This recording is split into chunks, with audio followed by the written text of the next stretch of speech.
What is this? Just a few favorites from my collection. Rescued and stored here just before I went off-world. Take a look, if you like. I'm curious to hear your impressions. My friend is dead. Beta and Gaia are gone, and you want me to look at old paintings? Don't be so quick to dismiss the comfort we can find in art, or the insight we might gain.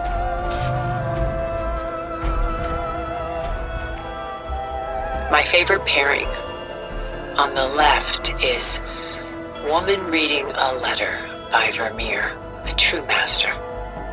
And on the right is a forgery, Woman Reading Music, which fooled experts into believing it was a priceless original. Early in my career, I became fascinated with such deceptions. Eventually, I developed scanning software that could detect fakes with unparalleled accuracy. Is that how you made enough money to buy your way onto the Odyssey? Oh no. I made my real fortune later. Why do you keep the forgery? I've always enjoyed studying the two side by side. Both painters capture light, color, and perspective. But what makes one a masterpiece and the other simply an imitation? The forgery looks... sharper? Good eye. The details are crisp. The contrast bold. It tells us more, and yet we feel less. What's in the letter? Who can say? What does the painting tell you? She's... concerned. Whatever's written in the letter troubles her. A burden she can't put down. Fascinating. Why go through so much effort to make a fake masterpiece? The forger initially painted under his own name, but found little success. His work was considered unremarkable. But when he took on the guise of Vermeer, suddenly it was celebrated as extraordinary. But it was a lie. And he knew it. Sometimes we struggle to glean what is real and imagined, even within ourselves. The irony of these two is that Vermeer died in obscurity. He had no idea his work would become some of the most precious, most copied, most preserved pieces in all history.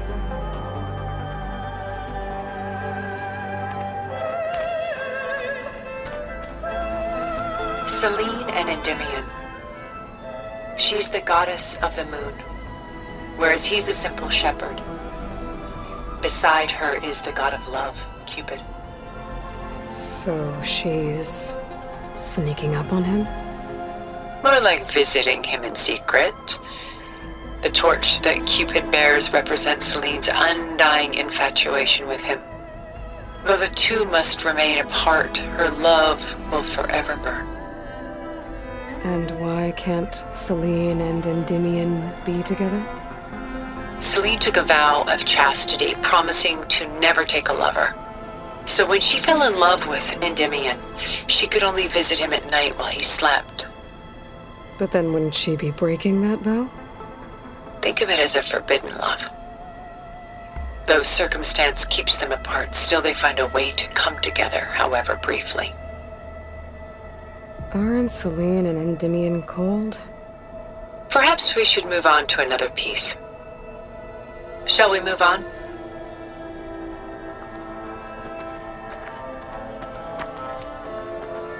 This is Rembrandt painting Jeremiah, a man in mourning. Mourning what? His home. The ancient city of Jerusalem. He foresaw its impending doom, but could do nothing to prevent it. So instead, he saved its treasures from destruction, just as I saved these works. You could say we're kindred spirits. About Jeremiah. If he knew his home would be destroyed, why didn't he save the people? Why save those relics? He tried, but no one would listen to his warning, so he saved what he could. But how did he know? He was a prophet. He saw an army invade and destroy the city in a vision. So it's more like he calculated which side would win a battle. What matters is that he was right in the end. If not for him, all those wonders would have been lost forever. At least this way, some part of his world survived. You know what I like the most about this piece? Even though he's the sole survivor, his home in ruins, left with only the remnants of his world, the light keeps the shadows at bay. There's still hope. Precisely. Take as long as you like.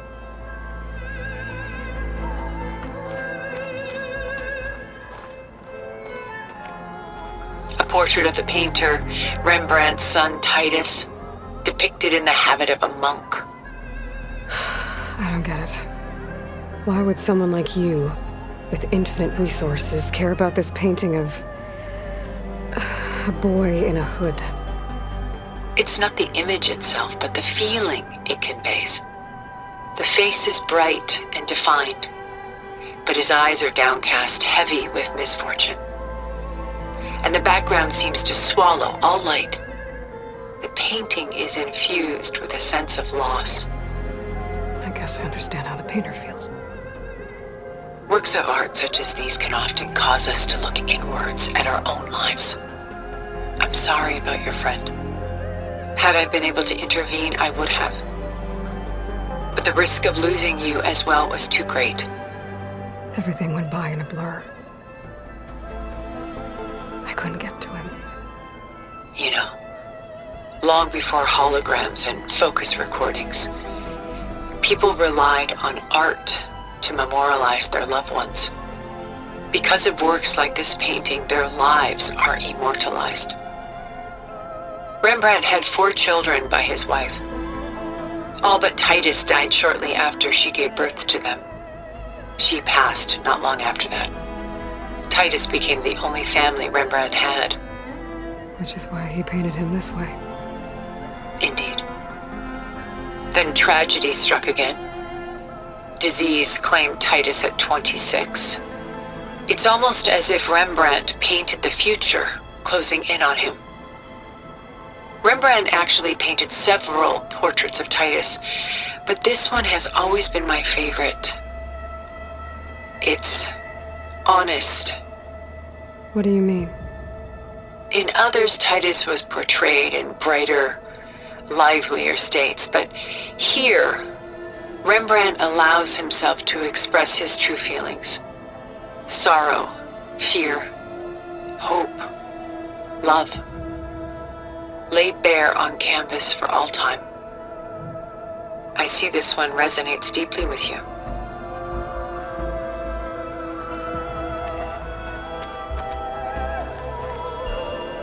Rembrandt's The Night Watch, by far the most famous painting my homeland ever produced.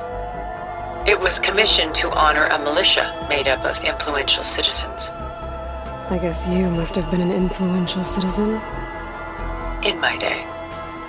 But not as influential as you've been in this new world. The militia. They look disorganized. Where others painted such scenes in a stiff and stationary manner, Rembrandt chose to show them in action, preparing to march. He wanted them to feel alive. You can almost hear the commotion. Who's the girl in the painting? She's a strange one, isn't she? Bathed in light, though no one is paying attention to her. Many believe she's a symbol of the militia. A physical manifestation of their spirit, if you will. But she's not real? What's real in a painting? She's meant to represent the militia's virtue and victory. But I like to think they underestimate her. She looks as if she's seen something. What does she know? What secrets does she keep? There's so much detail to take in, isn't there?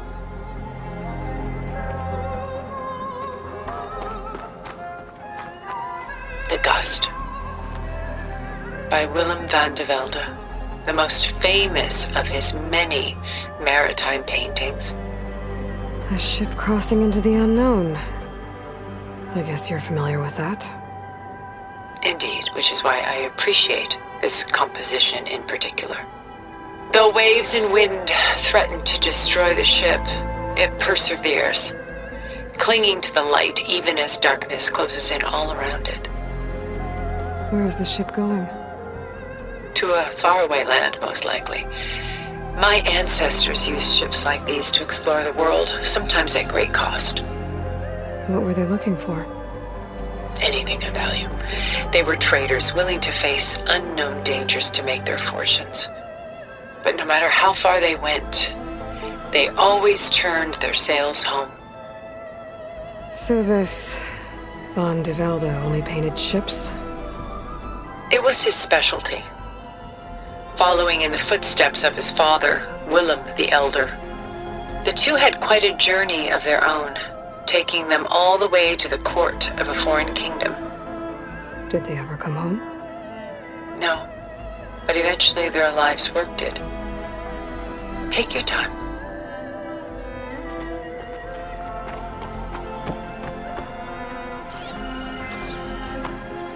Stunning, isn't it?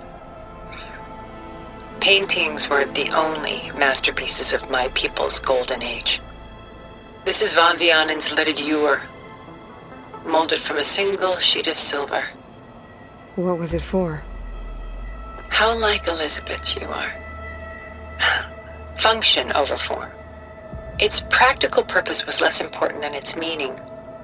Von Vianen created it in honor of his late brother, who himself was a famous silversmith. A memorial? Yes. Such beauty from sorrow. If this ewer was a memorial, how did you end up with it? As the Pharaoh swarm closed in, my homeland's greatest museum gave it to me, along with many other works, in the hope that I could preserve them. A masterpiece like this was too important to lose to history. I even considered bringing it with me off-world to ensure its safety. Why didn't you? I took a calculated risk. This vault seemed more secure than the unknowns of space. Besides, I thought someday I might return.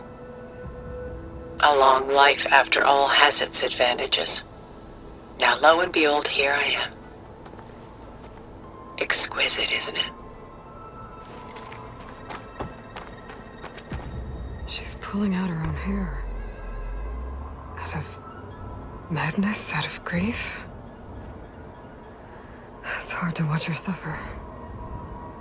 I should move on.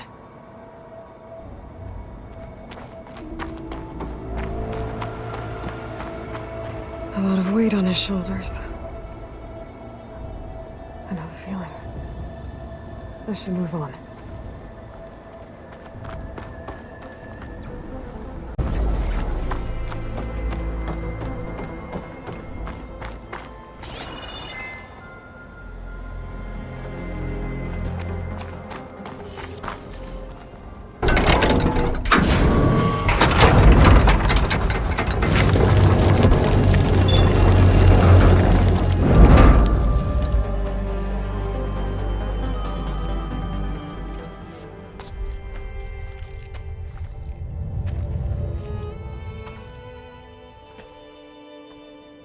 There you are.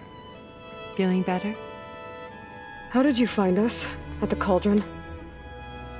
And what did you do to everyone right before I passed out? All business, I see. Well, suffice it to say we were keeping a very close eye on Hephaestus, knowing we would need it at some point. Your ruse didn't fool us, and as for my little trick, it was an overload of the senses, accompanied by an energy discharge. Gerard and Eric were only momentarily disoriented due to their shields, but it rendered you unconscious while I got you out. Perhaps some breakfast might steady you a bit?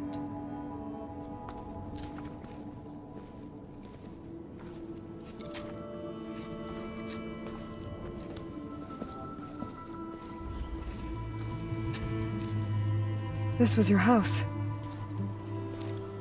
one you recreated for Beta, in the data channel you shared. How perceptive of you. Please, this way. After everything your people have done, you think I'm just gonna sit down and have a chat with you? They're not my people. They never were, and especially not now. You shot off into space with them, and lived with them for 1,000 years before coming back. So what made you suddenly turn on them? Quite simply, this. My old focus. You repaired it? But that means you've seen Incredible things. What you've accomplished in 2 decades of life.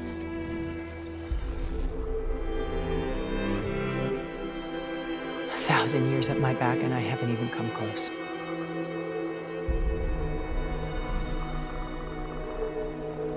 I'm sorry if I invaded your privacy, but I had to. In order to understand. To be enlightened. You truly are Elizabeth's blood. With her drive, her sense of mission, her integrity. Watching all this shamed me for the company that I've kept. Having seen it, all I want is to help you. even if it means stopping your friends? Especially so. Please, sit down.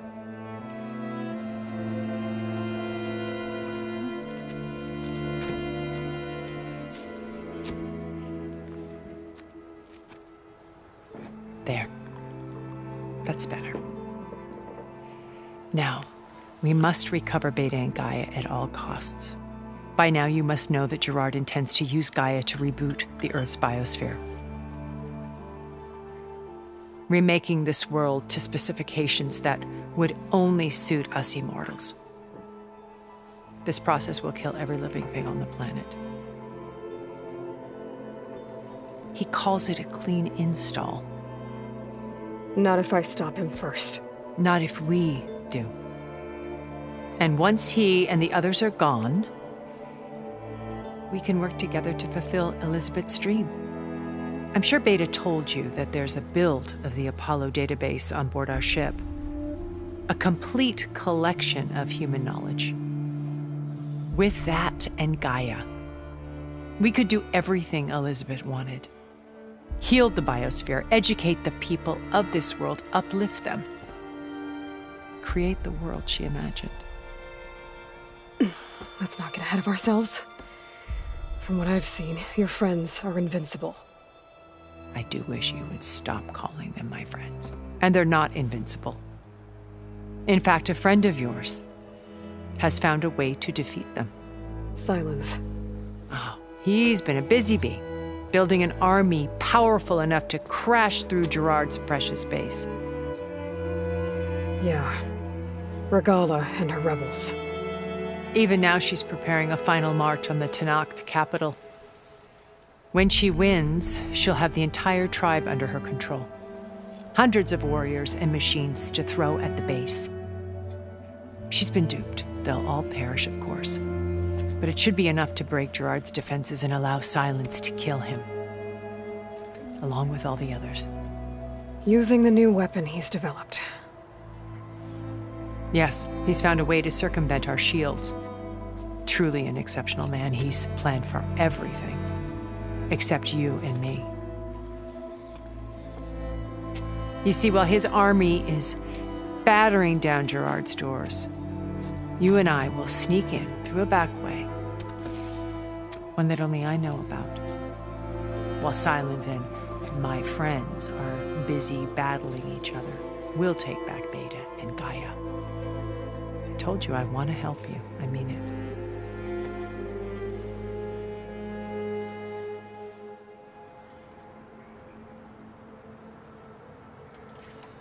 Beta told me your colony was destroyed.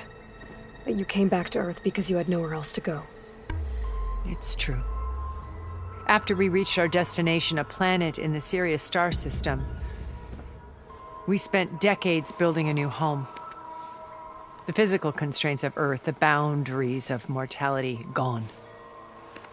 To think of what we could have done with it. It might have been a utopia. Instead, we stagnated, absorbed in effortless comforts and virtual realities.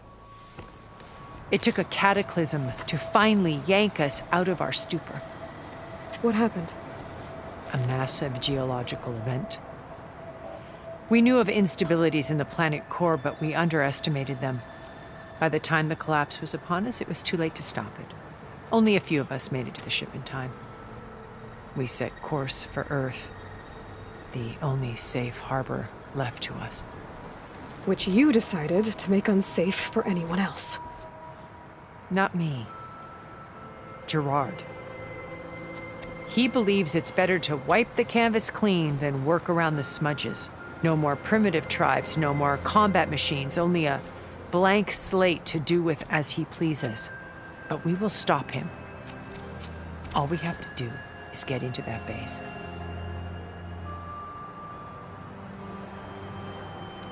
You said Beta is not in urgent danger, so what are the Zeniths doing to her? Putting her to work. Merging Hephaestus with Gaia. A difficult, time-consuming task, as I'm sure you know. They will compel her if need be. But her life is not in danger. She's the only one who can do it. Because you people made her to be nothing but a tool. Gerard's idea, not mine. They always viewed me with suspicion when I attempted any form of kindness towards her. That's why I created the data channel. A virtual place where we could speak in peace. So this channel you shared with Beta, none of the other Zeniths ever found out about it. Gerard believes he's the most cunning of all of us. Even after 1,000 years, he still can't imagine that I would outwit him. The channel allowed me to interact with Beta away from their mistrustful eyes. It offered us a chance to be ourselves. Until you cut off all contact. Yes, though it pained me. I was worried that our meetings would do her more harm than good. Well, she felt like you tossed her aside. I was afraid the others would find out and punish her. She may not have had the comforts of friendship anymore, but at least I ensured she was safe. I know it seems harsh, but you must believe that her well-being has always been paramount to me. Why did you make the data channel look like this place? I built this house as a shelter to weather any storm. A safe place. Not just for me, but for the art stored below. Cultural artifacts of incalculable value. Truly some of the greatest achievements of human civilization. And you wanted Beta to see them? Yes. Her upbringing was so cold and technical. I thought if she could experience Vermeer and Rembrandt, it would bring something else into her life. A heritage every bit as valuable as the scientific and technical data being drummed into her. I'm sorry I had to cut off contact, but I'll never regret sharing this house with her. She needed its shelter even more than I did. My old focus. How did you find it, let alone repair it? When we encountered you at the Hades Proving Lab, Gerard saw you as a redundancy. I knew better. You were a revelation. After your dramatic escape, bravo, by the way. Gerard and Eric assumed you were dead and gave up the hunt. I wasn't so sure. When the others were busy, I returned to the lab and searched for any trace of you. That's when I found this little treasure. Not easy to repair, but certainly worth the effort. As I watched your life unfold, you were like a splash of color on a worn canvas. What Liz was, and more. Did you show it to the others? Of course not. It was your actions that inspired me to defy them. It's worth noting that if I hadn't found it and watched its contents, I wouldn't have known to save you at the cauldron. You'd be dead. So I should be grateful? If you like.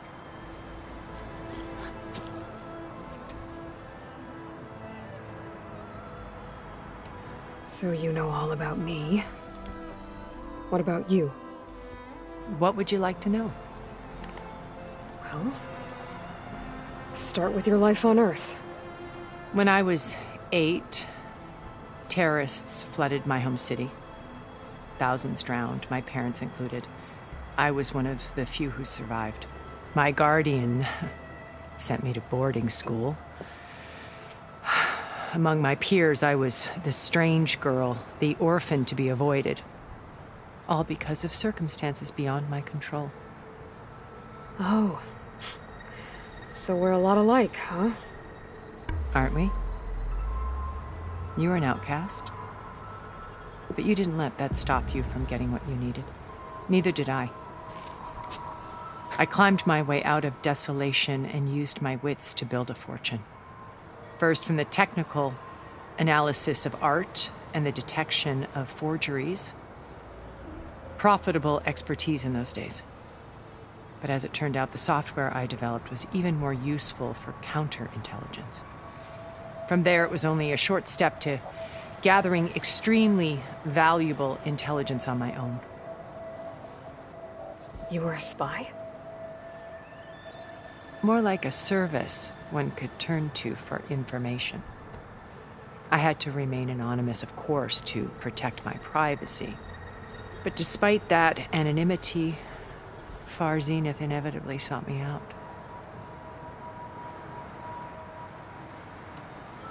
What happened when Far Zenith approached you? They painted an irresistible vision of humanity's future. One where we need not fear illness or death, where we explored the furthest reaches of the stars and thrived. It was only later that I realized that they only intended to bequeath this future to the rich and powerful. By the time I finally figured it out, the walls were closing in, Pharaoh's machines were devouring the earth. So I accepted Far Zenith's invitation to a berth on the Odyssey.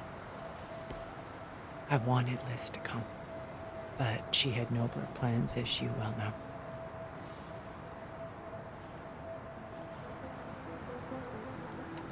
So you didn't know the other Zeniths were monsters until it was too late? I knew some of them were, certainly. It wasn't until we were off-planet that I understood the true scope of their greed. I was grateful to simply be alive, but the others became obsessed with a kind of effortless immortality. They built a colony where machines serviced their every need, where any memory or fantasy could be endlessly savored in virtual reality. It wasn't life.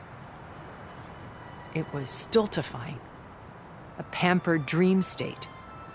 As the decades passed, I withdrew more and more, alone yet again, but this time with eons to consider my mistakes. Now, finally, having met you, I feel like I have a second chance. To do what? Help you, of course. To fulfill Liz's dream, which isn't so different from Far Zenith's original vision. A better future for humanity.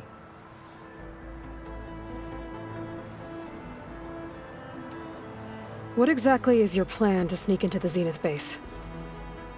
We will make use of a lesson I learned from an early age. Always know your exits. In this case, a place where Gerard's new construction meets the ancient foundation, a passage that only I can access. When Silence flings his army at the base, we will enter through this back door, bypassing most of the fighting. The distraction will provide us with a window in which to rescue Beta and Gaia. Once we're inside the base, where will we find Beta and Gaia? Here in the command center. By then, Gaia will have been reunited with all of its subordinate functions, including Hephaestus. What about the alpha build of Apollo on your ship?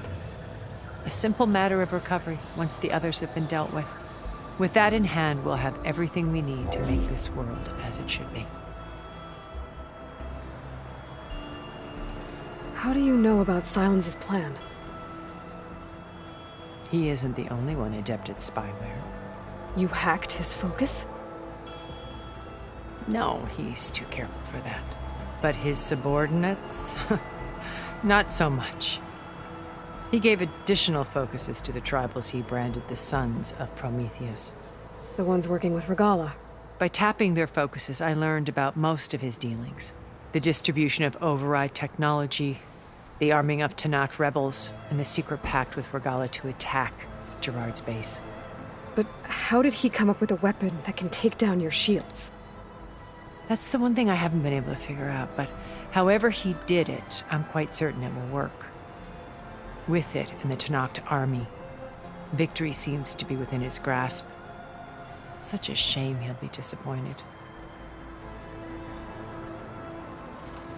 Regala's only interested in killing Hekarro and waging war on the Karja. What does she have to gain by attacking Zeniths? It's the price she must pay for her war. Without the ability to override machines, her little rebellion would have languished in the desert. So she trades with the Sons of Prometheus. Machines to help her overthrow Hekarro. In exchange for an assault on the base. Pride has deluded her into thinking she can actually survive such a battle. And all without ever knowing who the Sons of Prometheus really answer to. Yet for all of Silence's brilliance, still he underestimates you. That blind spot is what will allow us to take Beta and Gaia right out from under him. While hundreds of Tanakh are cut down outside. So you knew Elizabeth. What was she like? Liz was everything she was. I see in you. And more. Your ingenuity, your determination, your moral compass. You've managed to distill her greatest qualities and make them your own. I'm not asking about me. Tell me about Elizabeth. What was she really like? The honest answer is that I don't actually know. For all the time that I spent with her, she always kept a part of herself locked away. It was like that from the moment we met. So when you met Elizabeth, she was what? Distant? Aloof? Not aloof. Not exactly. It was a summit in Paris about machine learning. A touchy subject in those days. Because regulatory authorities were just starting to clamp down on AIs. Liz gave the keynote address. She had already achieved great renown for her work in automated environmental reclamation. But in her address, she was just starting to imagine the next step. An AI-driven system that wouldn't just act on its programming, but actually take responsibility for its sphere of influence. To care about life. Not just follow orders. Revolutionary stuff. I was fascinated. And I wanted to meet her for a long time. I watched her after her talk. She had spoken with such moral authority, such empathy. But after that, she retreated. I could tell she felt uncomfortable with all of her admirers. It was as if giving the talk had cost her something.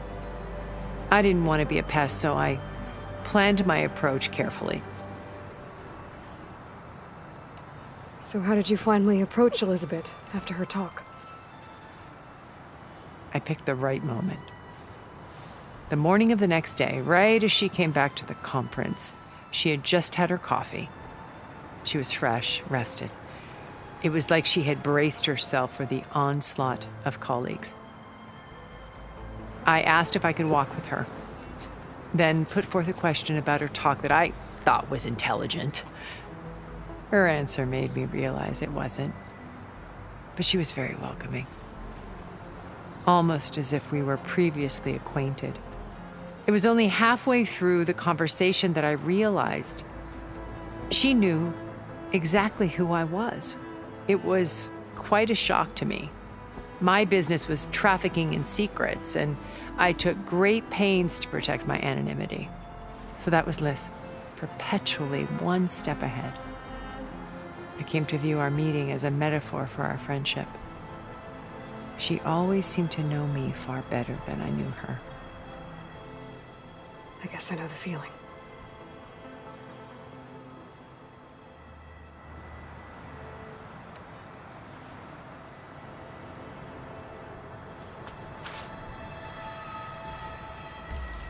First Varl. Now Hikaru and the Tenakth. Your plan would wipe out an entire tribe. There has to be another way. We are in an admittedly desperate situation, but I assure you there isn't. Remember Zero Dawn.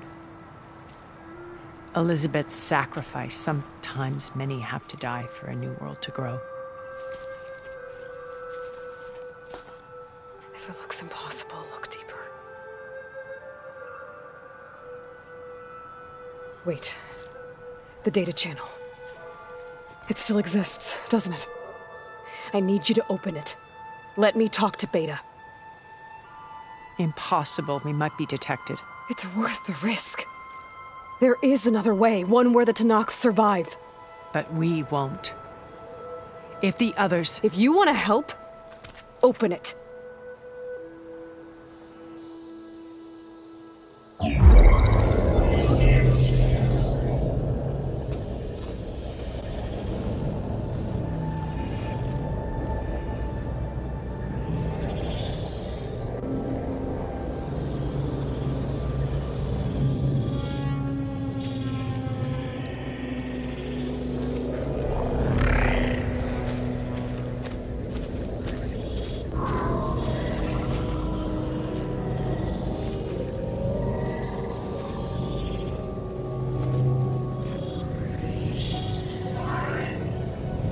What are they doing to her? Virtual reality dissociation. The manual merge of Hephaestus will take hours upon hours of tedious micromanagement. If she resists the work, they run simulations to induce feelings of isolation and despair. Beta, can you hear me? You're alive. They're watching me. I can't hold up this extra protection for long. You should have killed me. No. No, look at me. I'm coming for you. I promise, okay? I just need you to hold out a little while longer and work on the merge.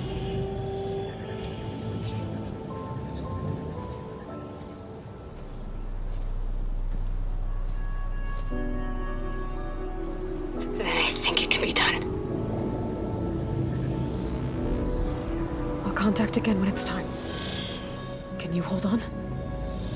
As long as I know you're coming for me, I can endure anything.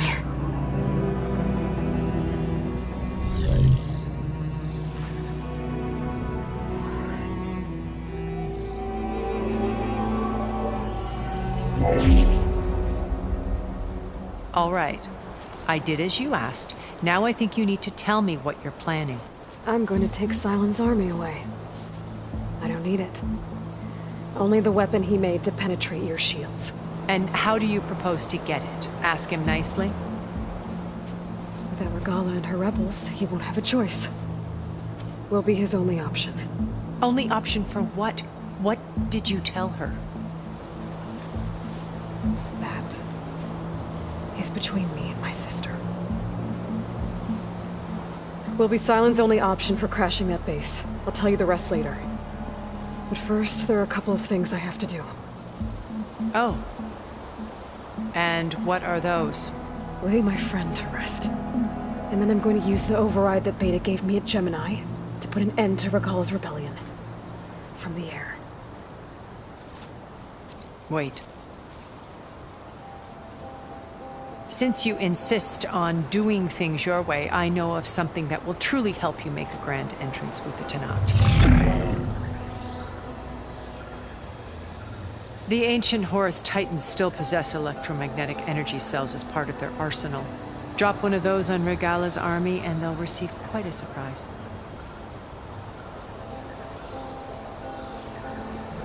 So go, do what you must.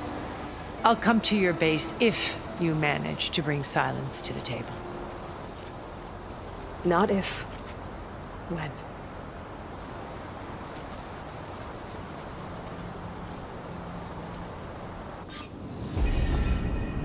Erend, are you there? Aloy! Aloy, is that really you?